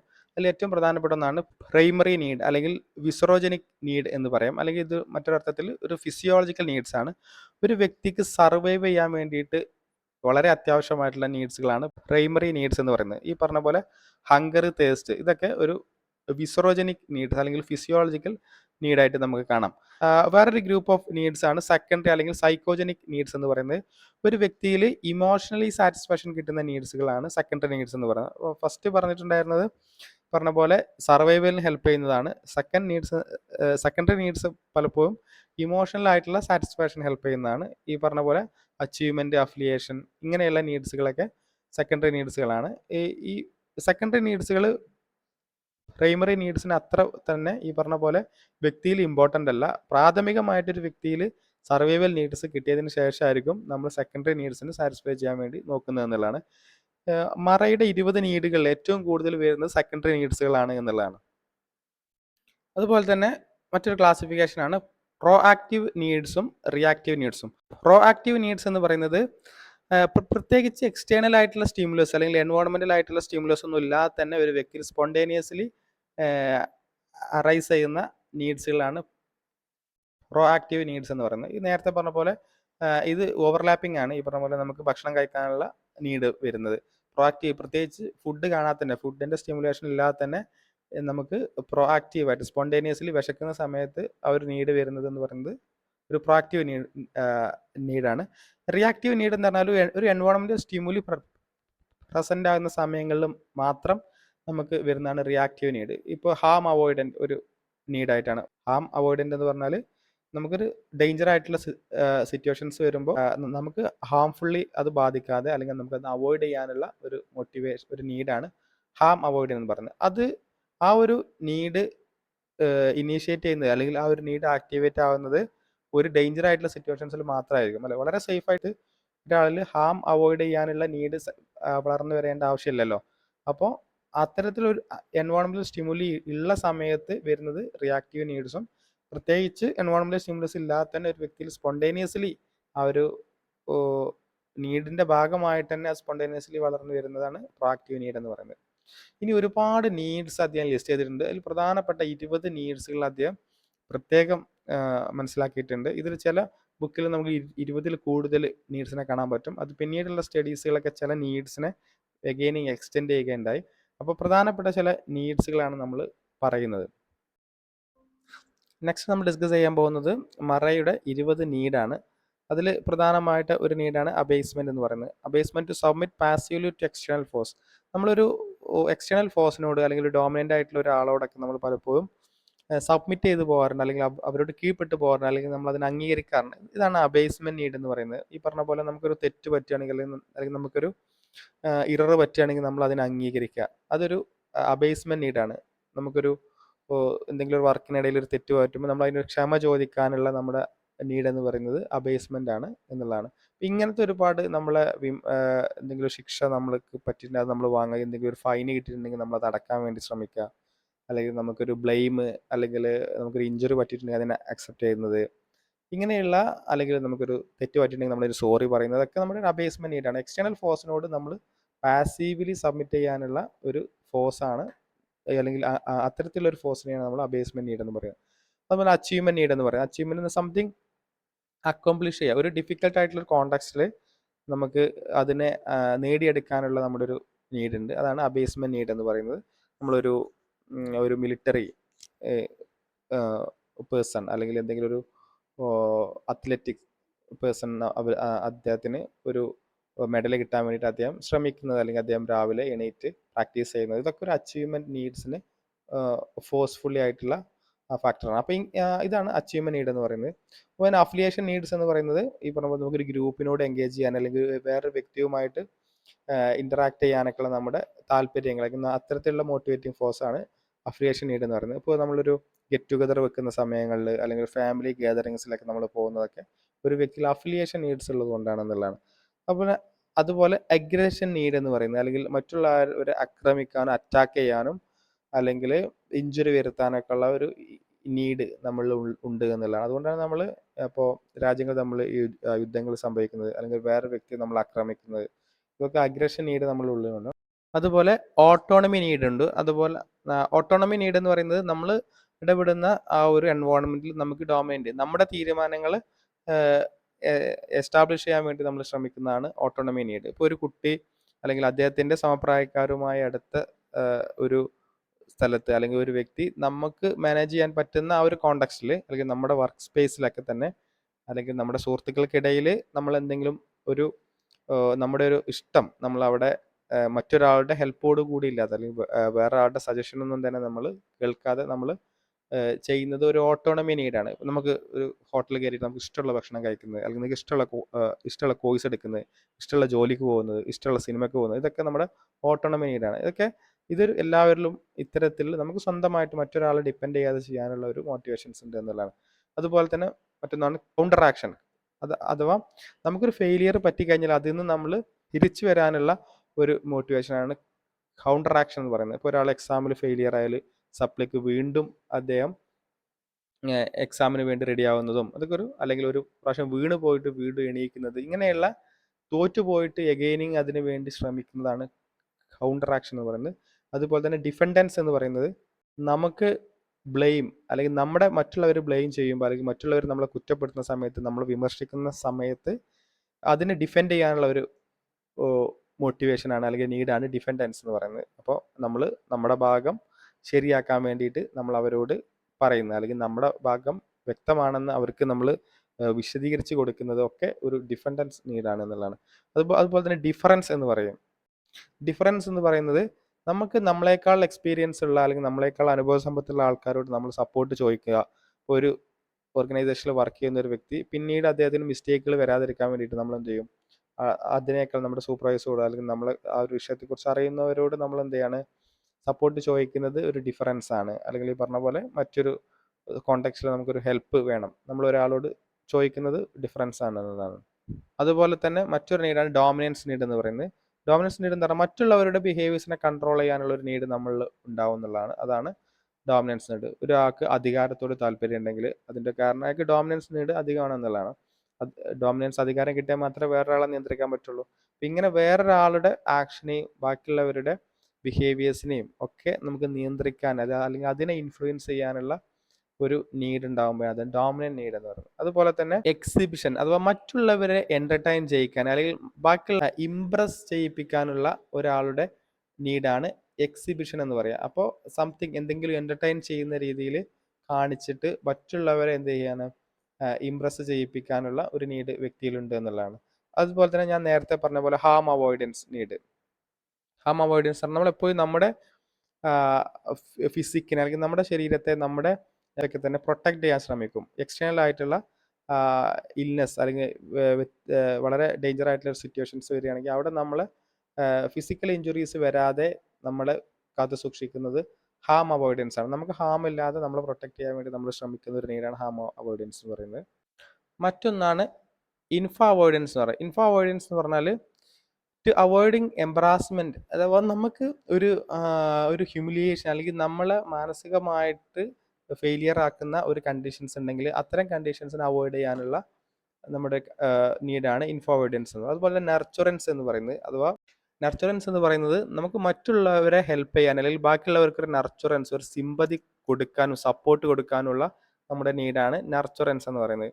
അത് നമ്മൾ ബാക്കിയുള്ളവരെ ഹെൽപ്പ് ചെയ്യുന്നത്, ബാക്കിയുള്ളവരുടെ സങ്കടങ്ങൾ കേൾക്കുന്നത്. അപ്പോൾ വേറൊരു വ്യക്തിക്ക് ഈ പറഞ്ഞ പോലെ അഫിലിയേഷൻ നീഡ് ഉണ്ടെങ്കിൽ, അപ്പോൾ നമ്മളൊരു നർച്ചുറൻസ് നീഡ് ഉണ്ടെങ്കിൽ ഈ പറഞ്ഞ പോലെ അത് രണ്ടും ഒരേ സമയം ആക്ടിവേറ്റ് ചെയ്യും. കാരണം അദ്ദേഹത്തിന് ആവശ്യം ഈ പറഞ്ഞ പോലെ സപ്പോർട്ട് കിട്ടാനായിരിക്കും, അല്ലെങ്കിൽ ഒരു റിലേഷൻഷിപ്പ് ആയിരിക്കാം. ഈ ഒരു വ്യക്തിയിൽ ഈ പറഞ്ഞ പോലെ എന്തായിരിക്കും, സിമ്പതി അല്ലെങ്കിൽ അങ്ങനെ സപ്പോർട്ട് നൽകാനായിരിക്കും. അപ്പോൾ നർച്ചുറൻസ് പറയുമ്പോൾ നമുക്ക് ബാക്കിയുള്ളവരെ നമ്മൾ സിമ്പതൈസ് ചെയ്യുക അല്ലെങ്കിൽ ബാക്കിയുള്ളവരെ സപ്പോർട്ട് ചെയ്യാനൊക്കെ ഉള്ള ഒരു നീഡാണ് എന്നുള്ളത്. അതുപോലെ നീഡ് ഫോർ ഓർഡർ എന്ന് പറയുന്നത് നമുക്കൊരു കാര്യങ്ങൾ വളരെ ഓർഗനൈസ് ചെയ്ത് അല്ലെങ്കിൽ വളരെ കൃത്യതയോട് കൂടിയിട്ട് വളരെ വ്യക്തമായിട്ട് മെയിൻറ്റെയിൻ ചെയ്ത് കൊണ്ടുപോകാനുള്ള നമ്മുടെ നീഡാണ് ഓർഡർ എന്ന് പറയുന്നത്. കുറേ കൂടി നമ്മൾ ഈ പറഞ്ഞ പോലെ കുറേ കൂടി സിസ്റ്റമാറ്റിക് ആയിട്ട് അറേഞ്ച് ചെയ്യാനുള്ള ഒരു നീഡാണ് ഓർഡർ എന്ന് പറയുന്നത്. അതുപോലെ തന്നെ പ്ലൈ എന്ന് പറയുന്നത്, അതോ ഈ പറഞ്ഞ പോലെ നമുക്ക് പ്രത്യേകിച്ച് ഒരു എയിമൊന്നും ഇല്ലാതെ നമുക്ക് ഒരു എൻജോയ്മെന്റ് കിട്ടുന്ന രീതിയിൽ എന്തെങ്കിലും ആക്ടിവിറ്റീസ് ഒക്കെ ചെയ്യാനുള്ള ഒരു നീഡാണ് പ്ലൈ എന്ന് പറയുന്നത്. അഥവാ നമുക്ക് ഫ്രീ കിട്ടുന്ന സാഹചര്യങ്ങൾ നമ്മൾ എന്തെങ്കിലും ഗെയിം കളിക്കുക അല്ലെങ്കിൽ അത്തരത്തിലുള്ള പിന്നീട് ഒരു ബെനിഫിറ്റ് ഒന്നും അതിന്നില്ല, നമുക്ക് ആ സമയത്തൊന്ന് എൻജോയ് ചെയ്യാൻ വേണ്ടിയിട്ട് ചെയ്യുന്ന ആക്ടിവിറ്റീസുകളൊക്കെയാണ് ഇതിൽ വരുന്നത്. റിജക്ഷൻ നീഡ് ഉണ്ട് എന്നുള്ളതാണ്. റിജക്ഷൻ എന്ന് പറഞ്ഞാൽ ഈ പറഞ്ഞ പോലെ തന്നെ മറ്റുള്ളവരെ റിജക്റ്റ് ചെയ്യാനുള്ള അല്ലെങ്കിൽ ടു എക്സ്ക്ലൂഡ് അതേഴ്സ്. നമ്മൾ ചില സമയങ്ങളിൽ ബാക്കിയുള്ളവരെ നമ്മൾ മാറ്റി നിർത്തും അല്ലേ. ചിലപ്പോൾ ഈ പറഞ്ഞ പോലെ നമ്മുടെ എന്താണ് നോംസിനോടോ നമ്മുടെ ചില വിശ്വാസങ്ങളോടോ അല്ലെങ്കിൽ നമ്മുടെ ചില താല്പര്യങ്ങളോടൊക്കെ തന്നെ യോജിച്ചു പോകാൻ പറ്റാത്ത ആൾക്കാരെ നമ്മൾ മാറ്റി നിർത്തും. ഇതൊരു റിജക്ഷൻ നീഡാണ്. അപ്പോൾ ഓരോ വ്യക്തിയിലും ഇത് ഡിഫറെൻ്റ് ആയിരിക്കാം. അപ്പോൾ ഇങ്ങനൊരു നീഡ് നമ്മൾ ഓരോ വ്യക്തിയിലുണ്ട്. നമ്മളോട് താല്പര്യമില്ലാത്ത ആൾക്കാരുമായിട്ട് അല്ലെങ്കിൽ അവരെ റിജക്റ്റ് ചെയ്യാൻ അല്ലെങ്കിൽ അവരെ മാറ്റി നിർത്താനൊക്കെയുള്ള നീഡ് നമ്മളിലുണ്ടെന്നുള്ളത്. നെക്സ്റ്റ് എന്ന് പറഞ്ഞാൽ സെൻറ്റിയൻസ് നീഡാണ്. സെൻറ്റിയൻസ് എന്ന് പറഞ്ഞാൽ to seek support and enjoy senses impression.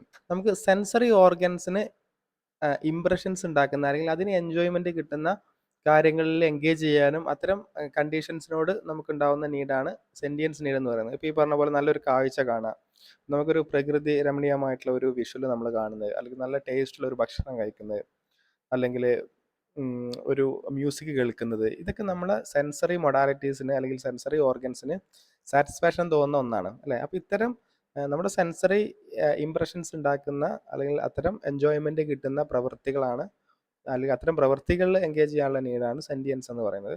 നമുക്ക് ഭക്ഷണം കഴിക്കുക എന്നുള്ളത് പറഞ്ഞാൽ ഈ പറഞ്ഞ പോലെ ഒരു സാധാരണ ഒരു ഭക്ഷണം കഴിക്കുക എന്ന് പറയുന്നത് ഈ പറഞ്ഞ പോലെ നമ്മളൊരു സർവൈവൽ നീഡാണെങ്കിലും ടേസ്റ്റുള്ള ഭക്ഷണം അല്ലെങ്കിൽ നമ്മുടെ സെൻസറി ആയിട്ടുള്ള അല്ലെങ്കിൽ നമുക്ക് ഇന്ദ്രിയങ്ങൾക്ക് കൂടുതൽ അനുഭൂതി ഉണ്ടാക്കുന്ന രീതിയിലുള്ള അല്ലെങ്കിൽ ഇംപ്രഷൻ ഉണ്ടാക്കുന്ന രീതിയിലുള്ള ഭക്ഷണം കഴിക്കുക എന്നുള്ളത് ഈ പറഞ്ഞ പോലെ അതൊരു സെൻറ്റിയൻസ് നീഡാണ് എന്നുള്ളതാണ്. അല്ലെങ്കിൽ നല്ലൊരു പാട്ട് കേൾക്കുക, ഇതൊക്കെ. മറ്റൊരു നീഡാണ് സെക്സ് എന്ന് പറയുന്നത്. To form and maintaining erotic relationship. Sexual ആയിട്ടുള്ള ഇറോട്ടിക് ആയിട്ടുള്ള റിലേഷൻഷിപ്പ് ഫോം ചെയ്യാനും മെയിൻറ്റെയിൻ ചെയ്യാനുള്ള ഒരു നീഡ് എന്ന് പറയുന്നത് ഈ പറഞ്ഞ പോലെ ഒരു ഹ്യൂമൻ നീഡാണ് എന്നുള്ളതാണ് ഇദ്ദേഹം പറയുന്നത്. സെക്ഷൽ ആയിട്ടുള്ള റിലേഷൻഷിപ്പ് മെയിൻറ്റെയിൻ ചെയ്യാൻ ശ്രമിക്കുന്നതോ അല്ലെങ്കിൽ അത് പുതിയതായിട്ട് എസ്റ്റാബ്ലിഷ് ചെയ്യാൻ ശ്രമിക്കുന്നതൊക്കെ സെക്ഷൽ ആയിട്ടുള്ള ഇറോട്ടിക് ആയിട്ടുള്ള ഒരു ബന്ധം തോന്നുന്നതൊക്കെ സെക്സ് നീഡിൻ്റെ ഭാഗമാണ് എന്നുള്ളത്. അതുപോലെ തന്നെ സക്കോറൻസ് നീഡ് എന്ന് പറയുന്നത് നമ്മൾ നേരത്തെ പറഞ്ഞിട്ടുണ്ടായിരുന്നു നെർച്ചുറൻസ് നീഡ് എന്ന്. ഇതിൻ്റെ മറ്റൊരു ഓപ്പോസിറ്റ് വേർഷനാണ് സക്കോഡൻസ് നീഡ് എന്ന് പറയുന്നത്. നർച്ചുറൻസിൽ നമുക്ക് സിമ്പതി ബാക്കിയുള്ളവർക്ക് നൽകാൻ വേണ്ടിയിട്ടുള്ള ഒരു നീഡായിരുന്നു. പക്ഷെ ഇവിടെ സക്കോറൻസ് നീഡിൽ to seek support from others എന്നുള്ളതാണ്. നമുക്ക് ബാക്കിയുള്ളവരിൽ നിന്ന് സപ്പോർട്ട് കിട്ടാൻ വേണ്ടിയിട്ട് അല്ലെങ്കിൽ ബാക്കിയുള്ളവരോട് നമ്മൾ ഡിപ്പെൻഡ് ആയിട്ട് നിൽക്കുന്ന ഒരു അവസ്ഥയാണ്. ബാക്കിയുള്ളവരെ തന്നെ സംരക്ഷിക്കണം, സപ്പോർട്ട് ചെയ്യണം, അല്ലെങ്കിൽ നമ്മുടെ സംരക്ഷണം നമ്മൾ ബാക്കിയുള്ളവരിൽ ചാർത്തി കൊടുക്കുന്നത് സക്കോറൻസ് നീഡ് ഉള്ളത് കൊണ്ടാണ് എന്നുള്ളതാണ്. അതുപോലെ തന്നെ മറ്റൊരു നീഡാണ് നീഡ് ഫോർ അണ്ടർസ്റ്റാൻഡിങ് എന്ന് പറയുന്നത്. നമ്മുടെ എൻവയോൺമെൻറ്റിലുള്ള പ്രത്യേകിച്ച് അബ്സ്ട്രാക്റ്റ് ആയിട്ടുള്ള കോണ്ടക്സ്റ്റുകളൊക്കെ തന്നെ ലോജിക്കലായിട്ടും ഒപ്പം തന്നെ കാര്യകാരണ സഹിതം വിശദീകരിക്കാൻ വേണ്ടി നമ്മൾ ശ്രമിക്കുന്നത് തന്നെയാണ് അണ്ടർസ്റ്റാൻഡിങ് എന്ന് പറഞ്ഞാൽ. കുറേ കൂടി സിസ്റ്റമാറ്റിക്കലി കാര്യങ്ങളെ ലോജിക്കലി കാര്യങ്ങളെ കാണാൻ വേണ്ടിയിട്ട് നമ്മളെ ഹെൽപ്പ് ചെയ്യുന്ന നീഡ് എന്ന് പറയുന്നത് അണ്ടർസ്റ്റാൻഡിങ് നീഡാണ് എന്നുള്ളത്. അപ്പോൾ ഇങ്ങനെ ഒരുപാട് നീഡ്സുകൾ, പ്രത്യേകിച്ച് 20 നീഡുകൾ ഒരു വ്യക്തിയിലുണ്ട് എന്നുള്ളതാണ് ഈ പറഞ്ഞ നീഡ് തിയറി പ്രധാനമായിട്ടും എക്സ്പ്ലെയിൻ ചെയ്യാൻ വേണ്ടി ശ്രമിക്കുന്നത് എന്നുള്ളതാണ്. നെക്സ്റ്റ് നമ്മൾ ഡിസ്കസ് ചെയ്യുന്നത് നീഡുമായി ബന്ധപ്പെടുത്തിയിട്ടുള്ള ചില കീ കൺസെപ്റ്റുകളാണ്. അതിൽ പ്രധാനപ്പെട്ട ഒന്നാണ് സബ്സിഡിയേഷൻ എന്ന് പറയുന്നത്. സബ്സിഡിയേഷൻ എന്ന് പറയുന്നത് ഒരു ഏതെങ്കിലും ഒരു നീഡിനെ സാറ്റിസ്ഫൈ ചെയ്യിപ്പിക്കുന്നതിൽ മറ്റൊരു നീഡിനെ ആക്ടിവേറ്റ് ചെയ്യിപ്പിക്കുന്ന കണ്ടീഷൻസിനെയാണ് നമ്മൾ സബ്സിഡിയേഷൻ എന്ന് പറയുന്നത്. ഇപ്പോൾ നമ്മളിവിടെ ഒരുപാട് നീഡ്സ് പഠിച്ചു. അപ്പോൾ അതിൽ ഒന്നാണ് ഈ പറഞ്ഞ പോലെ ഹാം അവോയ്ഡൻസ് എന്ന് പറഞ്ഞാൽ. ഹാം അവോയ്ഡൻസ് പറഞ്ഞാൽ ടു അവോയ്ഡിങ് ഫിസിക്കൽ ഇഞ്ചുറീസ്. നമ്മുടെ ഫിസിക്കൽ ഇഞ്ചുറീസിന് അല്ലെങ്കിൽ ഡേഞ്ചർ സിറ്റുവേഷൻസ് നമ്മൾ എസ്കേപ്പ് ചെയ്യാനുള്ളൊരു നീഡാണ് ഹാം അവോയ്ഡൻസ് എന്ന് പറയുന്നത്. ഈ ഹാം അവോയ്ഡൻസിനെ സാറ്റിസ്ഫൈ ചെയ്യാൻ വേണ്ടിയിട്ട് ചില സമയങ്ങളിൽ ഈ പറഞ്ഞ പോലെ ഈ അഫിലിയേഷൻ നീഡ് ഹെൽപ്പ് ചെയ്യും. അല്ലെങ്കിൽ ബാക്കിയുള്ളവരുമായിട്ട് കോപ്പറേറ്റ് ചെയ്യുന്നതിലൂടെ അല്ലെങ്കിൽ ഒരു ഗ്രൂപ്പായിട്ട് നമ്മൾ മാറുന്നതിലൂടെ അല്ലെങ്കിൽ റിലേഷൻഷിപ്പ് എസ്റ്റാബ്ലിഷ് ചെയ്യുന്നതിലൂടെ നമുക്ക് ഹാം അവോയ്ഡൻസ് സാധ്യമാവും. അല്ലെങ്കിൽ നേരത്തെ പറഞ്ഞ പോലെ ഇവിടെ ഡോമിനൻസ് അല്ലെങ്കിൽ കൺട്രോൾ, ബാക്കിയുള്ളവരെ നിയന്ത്രിക്കാനുള്ള ഒരു മോട്ടിവേഷൻസ് നമുക്കുണ്ട്. അത് പലപ്പോഴും ഈ പറഞ്ഞ പോലെ ഇൻഫോ അവോയ്ഡൻസ് അല്ലെങ്കിൽ നമ്മുടെ ഒരാളെ ഹ്യൂമിലിയേറ്റ് ചെയ്യാതിരിക്കാൻ വേണ്ടിയിട്ട് നമ്മൾ എന്ത് ചെയ്യും, ബാക്കിയുള്ളവരെ മേൽ ഒരു ഡോമിനൻറ്റ് എസ്റ്റാബ്ലിഷ് ചെയ്യാൻ വേണ്ടി ശ്രമിക്കും. അപ്പോൾ പറഞ്ഞു വരുന്നത് ചില നീഡ്സുകൾ അല്ലെങ്കിൽ ചില നീഡ് മറ്റൊരു നീഡ്സിനെ സാറ്റിസ്ഫൈ ചെയ്യിക്കാൻ വേണ്ടിയിട്ട് അല്ലെങ്കിൽ ആ ഒരു നീഡ്സിനെ സംതൃപ്തിപ്പെടുത്താൻ വേണ്ടിയിട്ട് ഹെൽപ്പ് ചെയ്യും. അത്തരം കണ്ടീഷൻസിനെയാണ് നമ്മൾ സബ്സിഡിയേഷൻസ് എന്ന് പറയുന്നത് എന്നുള്ളതാണ്. അങ്ങനെ പല നീഡ്സിനെയും നമ്മൾ നോക്കുമ്പോൾ പല നീഡ്സും മറ്റൊരു നീഡ്സിനെ ഹെൽപ്പ് ചെയ്യുന്നതായിട്ട് കാണാം എന്നുള്ളതാണ്. ഒപ്പം തന്നെ ചില ഫ്യൂഷൻ നീഡ്സ് എന്ന് പറയും. ഫ്യൂഷൻ എന്ന് പറയുന്നത് ചില കണ്ടീഷൻസിൽ മൾട്ടിപ്പിൾ ആയിട്ടുള്ള നീഡ്സ് ഒരു സിംഗിൾ ബിഹേവിയേഴ്സിലൂടെ നമുക്ക് എന്ത് ചെയ്യാൻ പറ്റും, സാറ്റിസ്ഫൈ ചെയ്യാൻ പറ്റും. ഇതാണ് ഫ്യൂഷൻ നീഡ് എന്ന് പറയുന്നത്. ഈ പറഞ്ഞ പോലെ നമ്മൾ ഒരാളെ ആക്രമിക്കുകയാണ്. ഈ പറഞ്ഞ പോലെ നമുക്ക് ഒരു അഗ്രസീവ് നീഡ് നമ്മൾ പറഞ്ഞിട്ടുണ്ടായിരുന്നു അവിടെ. അഗ്രസീവ് നീഡിനെയും ഒപ്പം തന്നെ ഈ പറഞ്ഞ പോലെ ഡോമിനൻസിനെയും ചില സമയങ്ങളിൽ ആ ഒറ്റ ബിഹേവിയറിലൂടെ നമുക്ക് വേണമെങ്കിൽ എന്ത് ചെയ്യാൻ പറ്റും, ഉണ്ടാക്കിയെടുക്കാൻ വേണ്ടി പറ്റും. അല്ലെങ്കിൽ നമ്മൾ ഒരു ഭക്ഷണം കഴിക്കുകയാണ്, അപ്പോൾ ഈ പറഞ്ഞ പോലെ നമുക്ക് വേണമെങ്കിൽ എന്ത് ചെയ്യാൻ പറ്റും, നമ്മളൊരു ഇഷ്ടപ്പെട്ട ഒരാളുടെ കൂടെ ഭക്ഷണം കഴിക്കുകയാണെങ്കിൽ ഈ പറഞ്ഞ പോലെ അഫിലിയേഷൻ നീഡ്സിനെയും ഒപ്പം തന്നെ ഈ പറഞ്ഞ പോലെ സെൻറ്റിയൻസ് നീഡ്സിനെയും നമുക്ക് എന്ത് ചെയ്യാൻ പറ്റും, സാറ്റിസ്ഫൈ ചെയ്യാൻ പറ്റും. അപ്പം ഇങ്ങനെ ഒന്നിലധികം ഒരൊറ്റ ആക്ഷൻസിലൂടെ, സിംഗിൾ ബിഹേവിയേഴ്സിലൂടെ മൾട്ടിപ്പിൾ നീഡ്സിനെ സംതൃപ്തിപ്പെടുത്താൻ പറ്റുന്നതാണ് ഫ്യൂഷൻ എന്ന് പറയുന്നത്. അതുപോലെ തന്നെ റിപ്പോർട്ടൻസി എന്ന് പറയുന്നത് ഒരു നീഡിൻ്റെ അർജൻസിയാണ് സൂചിപ്പിക്കുന്നത്. ചില നീഡ്സ് മറ്റൊരു നീഡ്സിനെ കമ്പയർ ചെയ്യുമ്പോൾ വളരെ ഇമ്പോർട്ടൻ്റ് ആയിരിക്കും, അല്ലെങ്കിൽ വളരെ അത്യാവശ്യമായിരിക്കും. അതാണ് റിപ്പോർട്ടൻസി എന്ന് പറയുന്നത്. അത് ഈ പറഞ്ഞ പോലെ ചില നീഡ്സുകൾ അർജൻസ് ആയിരിക്കും. ഇപ്പോൾ ബേസിക് ആയിട്ടുള്ള പ്രൈമറി നീഡുകൾ എന്ന് പറയുന്നത് ഏറ്റവും കൂടുതൽ പ്രയോറിറ്റി കൊടുക്കേണ്ട നീഡാണ്. പിന്നെ ഒപ്പം തന്നെ ചില കോണ്ടെക്സ്റ്റിനനുസരിച്ച് നീഡുകൾ അർജൻസിയിൽ വരും ചെയ്യും. അഫിലിയേഷൻ നീഡുകൾ പ്രയോറിറ്റി ഉണ്ടാവുന്ന സാഹചര്യം ഉണ്ടാവും, അല്ലെങ്കിൽ അച്ചീവ്മെൻറ്റ് നീഡുകൾ പ്രയോറിറ്റി ഉണ്ടാവുന്ന ലൈഫ് കോണ്ടെക്സ്റ്റുകൾ ഉണ്ടാവും. അങ്ങനെ ആ ഒരു നീഡിൻ്റെ അർജൻസി സൂചിപ്പിക്കാനാണ് റിപ്പോർട്ടൻസി എന്ന് പറയുന്നത്. മറ്റൊരു കൺസെപ്റ്റാണ് റസ് എന്ന് പറയുന്നത്.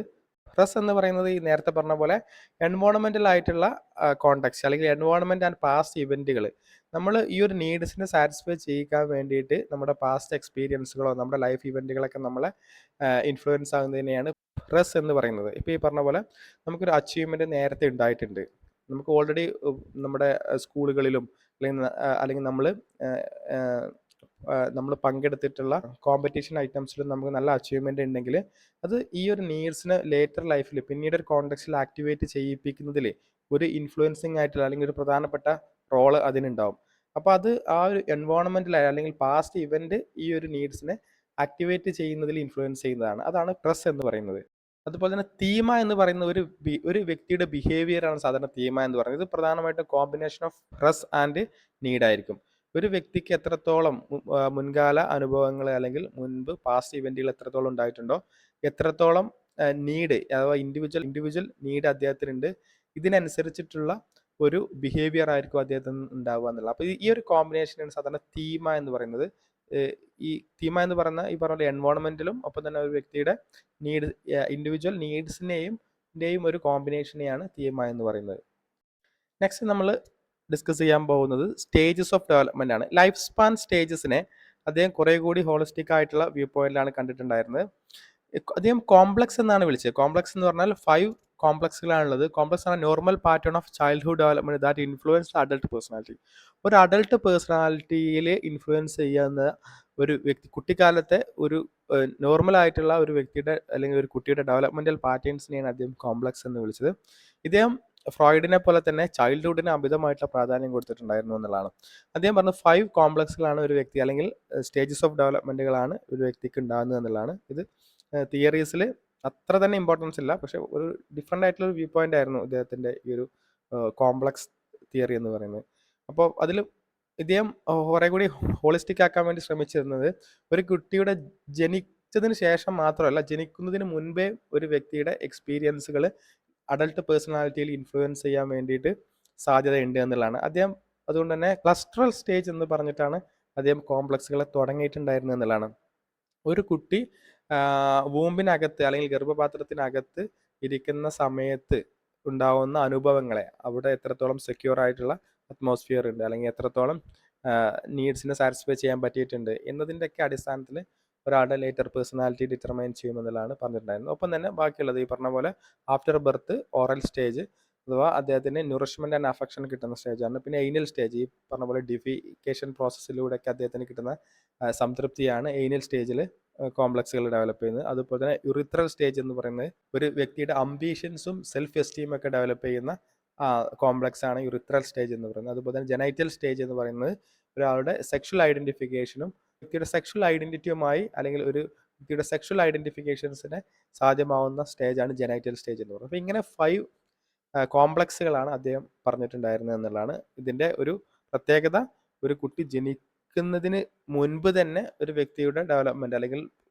അഡൾട്ട് പേഴ്സണാലിറ്റിയെ ഇൻഫ്ലുവൻസ് ചെയ്യാൻ പാകത്തിനുള്ള കോംപ്ലക്സുകൾ ഡെവലപ്പ് ചെയ്യാനുള്ള സാധ്യത ഉണ്ട് എന്ന് അദ്ദേഹം പറഞ്ഞിട്ടുണ്ടായിരുന്നു എന്നുള്ളതാണ്. പിന്നെ ഇതിൻ്റെ വളരെ പ്രധാനപ്പെട്ട ഒരു കോൺട്രിബ്യൂഷനാണ് തീമാറ്റിക് അപ്രിസെപ്ഷൻ ടെസ്റ്റ് അല്ലെങ്കിൽ TAT എന്ന് പറയുന്നത്. അദ്ദേഹം പേഴ്സണാലിറ്റി അസസ്മെൻറ്റുകളിൽ ഏറ്റവും പ്രാധാന്യം കൊടുത്തിട്ടുണ്ടായിരുന്നത് ഇൻ്റർപ്രിട്ടേഷൻസിനായിരുന്നു. അദ്ദേഹം ഒരു ഇഡിയോഗ്രാഫിക് തിയറിസ്റ്റ് ആയിരുന്നു, നമ്മൾ പറഞ്ഞിട്ടുണ്ടായിരുന്നു. അദ്ദേഹം ഡെവലപ്പ് ചെയ്തിട്ടുള്ള ഒരു ടെസ്റ്റാണ്, ഒരു പ്രൊജക്റ്റീവ് പേഴ്സണാലിറ്റി ടെസ്റ്റാണ് തീമാറ്റിക് അപ്രിസെപ്ഷൻ ടെസ്റ്റ് എന്ന് പറയുന്നത്. തീമാറ്റിക് അപ്രിസെപ്ഷൻ ടെസ്റ്റ് എന്ന് പറയുന്നത് നമുക്കറിയാം മോർഗനും ആൻഡ് മൊറ ഇവർ രണ്ടുപേരും അത് ഡെവലപ്പ് ചെയ്തത്. ഈ പേഴ്സണാലിറ്റി ടെസ്റ്റിൽ പ്രധാനമായിട്ടും ഒരുപാട് ആംബിഗ്യസ് ആയിട്ടുള്ള ഇമേജസുകളുണ്ട്. ഇമേജസുകൾ സബ്ജക്റ്റിന് കാണിച്ചു കൊടുക്കുകയും ആ ഇമേജസിൽ നോക്കിയിട്ട് ഇപ്പം നിങ്ങൾ എന്താണ് അതിൽ കാണുന്നത് അല്ലെങ്കിൽ അതിൽ ബേസിൽ ഒരു സ്റ്റോറി ക്രിയേറ്റ് ചെയ്യാൻ പറയുകയും ആ സ്റ്റോറിയിലുള്ള കണ്ടന്റുകൾ അഥവാ അതിലെ തീമാസിനെ ഇൻ്റർപ്രറ്റ് ചെയ്യുകയും അങ്ങനെ ആ തീമാസിൻ്റെ ബേസിൽ ഒരു വ്യക്തിയുടെ നീഡ്സിനെ മനസ്സിലാക്കുകയും ചെയ്യുന്ന ഒരു ടെസ്റ്റാണ് തീമാറ്റിക് അപ്രിസെപ്ഷൻ ടെസ്റ്റ് എന്ന് പറയുന്നത്. TAT റിവീൽ ചെയ്യാൻ ശ്രമിച്ചിട്ടുണ്ടായിരുന്നത് നമ്മൾ ഈ പറഞ്ഞ പോലെ ഒരു വ്യക്തിയുടെ നീഡ്, മോട്ടിവേഷൻ ആൻഡ് കോൺഫ്ലിക്റ്റ് എന്നിവയായിരുന്നു. നീഡ് എന്ന് പറയുന്നത് നമ്മൾ ഈ പറഞ്ഞിട്ടുള്ള 20 നീഡ്സുകൾ നമ്മൾ ലിസ്റ്റ് ഔട്ട് ചെയ്തിട്ടുണ്ടായിരുന്നു. ഈ 20 നീഡ്സിലെ ഏത് നീഡാണ് ആ സ്റ്റോറി അദ്ദേഹം പറയാനുണ്ടായിരുന്ന ഫോഴ്സ് എന്നുള്ളതാണ് അവിടെ ഇൻ്റർപ്രറ്റ് ചെയ്യാൻ ശ്രമിച്ചിട്ടുണ്ടായിരുന്നത് എന്നുള്ളതാണ്. ഇതൊരു തിമാറ്റിക് അപ്പർ റിസപ്ഷൻ ആണ്. അപ്പർ റിസപ്ഷൻ സാധാരണ പെർസെപ്ഷൻ എന്ന് പറയാറുള്ളത് പെർസെപ്ഷൻ ആ ഒരു ഒബ്ജക്റ്റിനെ നമ്മൾ ഇൻ്റർപ്രറ്റ് ചെയ്യുന്നതാണ് സാധാരണ പെർസെപ്ഷൻ എന്ന് പറയുന്നത്. അപ്പർ റിസപ്ഷൻ എന്ന് പറഞ്ഞാൽ നമ്മുടെ നീഡ്സ് അല്ലെങ്കിൽ നമ്മുടെ ഉള്ളിലുള്ള നമ്മുടെ ഫോഴ്സ് വെച്ചിട്ട് നമ്മൾ ആ ഒരു കാര്യത്തെ ഇൻ്റർപ്രറ്റ് ചെയ്യുന്നതിനെയാണ് അപ്പർ റിസപ്ഷൻ എന്ന് പറയുന്നത്. അപ്പോൾ തിമാറ്റിക് അപ്പർ റിസപ്ഷൻ ടെസ്റ്റ് എന്ന് പറയുന്ന ഒരു പ്രൊജക്റ്റീവ് പേഴ്സണാലിറ്റി ടെസ്റ്റാണ്. ഇത് പ്രധാനമായിട്ടും നീഡ്സിന് നമ്മുടെ കോൺഫ്ലിക്റ്റും നീഡ്സും മോട്ടിവേഷനും ഒക്കെ അല്ലെങ്കിൽ അത്തരം മോട്ടിവേറ്റിംഗ് ഫോഴ്സിനെ മനസ്സിലാക്കാൻ വേണ്ടിയിട്ട് അല്ലെങ്കിൽ എന്തെങ്കിലും കോൺഫ്ലിക്റ്റിംഗ് ഫോഴ്സുകൾ ഉണ്ടോ എന്ന് മനസ്സിലാക്കാൻ വേണ്ടിയിട്ടാണ് ശ്രമിച്ചിട്ടുണ്ടായിരുന്നത് എന്നുള്ളതാണ്. അപ്പോൾ ഇത്തരം TAT പിക്ചറിലൂടെ ഇപ്പോൾ ഒരു എക്സാമ്പിൾ ഇവിടെ കാണിച്ചിട്ടുണ്ട്. ഇത്തരത്തിലുള്ള ഇമേജസിൻ്റെ അടിസ്ഥാനത്തിൽ അതിൽ നിന്നൊരു സ്റ്റോറി ക്രിയേറ്റ് ചെയ്യാൻ പറയുകയും ആ സ്റ്റോറിയിൽ ഈ പറഞ്ഞ പോലെ ഒരുപാട് ഇൻ്റർപ്രിറ്റേഷൻസ് അതിൽ വരുന്നുണ്ട്. ഹീറോ വരും, അതുപോലെ എൻവയോൺമെൻറ്റൽ ഫാക്ടേഴ്സ് വരുന്നുണ്ട്, തീമ വരുന്നുണ്ട്. ഇങ്ങനെയുള്ള ഒരുപാട് കാര്യങ്ങൾ നമ്മൾ പ്രൊജക്റ്റ് ചെയ്യാൻ വേണ്ടിയിട്ട് ഹെൽപ്പ് ചെയ്യുന്ന ഒരു ടെസ്റ്റാണ് TAT എന്ന് പറയുന്നത്. അപ്പോൾ ഇതാണ് പ്രധാനമായിട്ടും മറയുടെ പേഴ്സണോളജി തിയറി. പ്രധാനമായിട്ടും നമ്മൾ പറഞ്ഞത് പേഴ്സണോളജി എന്താണെന്ന് പറഞ്ഞു, അദ്ദേഹത്തിൻ്റെ അതുപോലെ തന്നെ പ്രിൻസിപ്പിൾസ് ഓഫ് പേഴ്സണോളജി പറഞ്ഞു, അതുപോലെ തന്നെ ഡിവിഷൻസ് ഓഫ് പേഴ്സണാലിറ്റി പറഞ്ഞു. നീഡ് തിയറി വളരെ ഇമ്പോർട്ടൻ്റ് ആണ്. അതിൻ്റെ classification of need, types of need, different types of need, അതുപോലെ key concept of need, stages of development പറഞ്ഞു. അതുപോലെ തന്നെ തിമാറ്റിക് അപ്രിസെപ്ഷൻ ടെസ്റ്റ് അദ്ദേഹത്തിൻ്റെ പ്രധാനപ്പെട്ട ഒരു കോൺട്രിബ്യൂഷൻ ആണെന്ന് പറഞ്ഞു. ഇത്രയും കാര്യങ്ങളാണ് ഈ ഒരു ക്ലാസ്സിൽ നമ്മൾ ഡിസ്കസ് ചെയ്തിട്ടുള്ളത്. Thank you.